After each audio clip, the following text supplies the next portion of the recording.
The San Diego mayor's race turned nasty this week over a water gun fight that damaged Balboa Park's famed Lily Pond. KPBS Metro reporter Katie Orr joins me in the studio.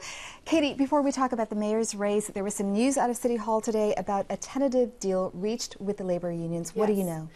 The city had to reach an agreement with the labor unions to implement a 401k plan before it could hire anybody else. There was a hiring freeze in place.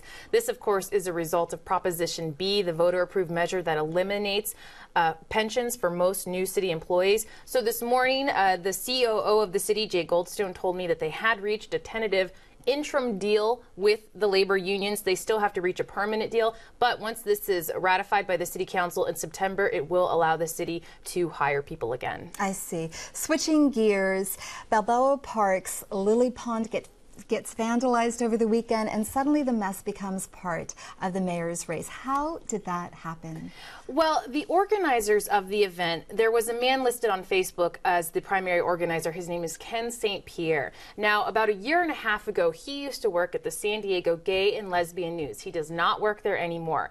But that paper is published by Jonathan Hale, who is the partner of Republican City Councilman Carl DeMaio.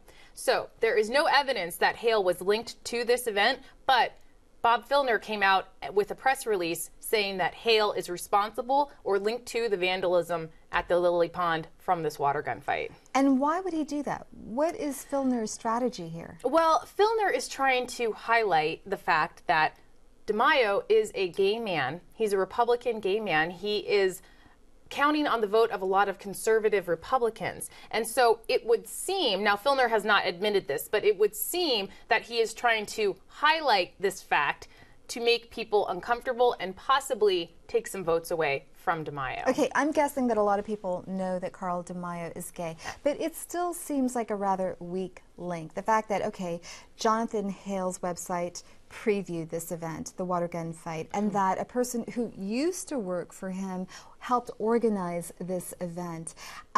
Still, Filner is saying, look, I did this because Carl DeMaio has said that he plans to give his partner, Jonathan Hale, a prominent role in his administration if he should become mayor. Right. Is that true? Has that been on the record?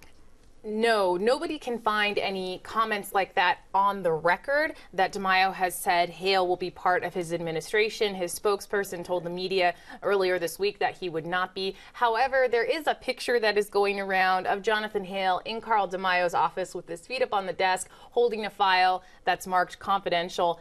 That could be a joke. Who knows? But this is something that Filner is again trying to highlight to get people to take a second look at Carl DeMaio. And he is saying, listen, if this man, Jonathan Hale, is going to be a part of this administration, then we need to know what his connections are. We need to know more about him. But if he's trying to highlight the fact that Carl DeMaio is gay, does this not in any way backfire among his own supporters who are liberal Democrats? Right, and that's what makes this whole thing so interesting. Bob Filner is a liberal Democrat. He's probably as liberal as you can get, so it seems like a kind of a weird connection. However, there was a poll that 10 News commissioned from Survey USA that came out this week that said 15% of the people they talked to, it was about 230 people by the time they got down to this question, maybe 260.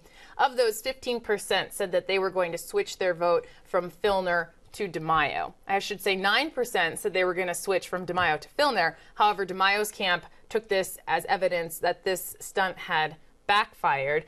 However, we're still talking about it in the media. People are interested in this story. I have to say, all week, people have shown a lot of interest in this story. And so from that perspective, maybe Filner does win, just in that this has been the topic of conversation right now.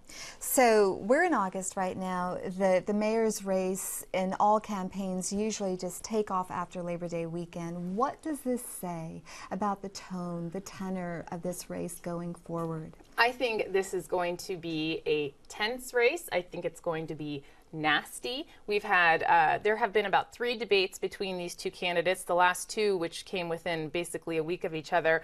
Lots of yelling going back and forth, interrupting each other, talking over each other. I think as we get closer and closer to December, we start seeing some real polls come out, more accurate polls. I think it's going to be a nasty race. I don't think this is going to be a race where the candidates have any love lost for each other. Which means that we will be seeing a lot more of you in the coming weeks and coming months.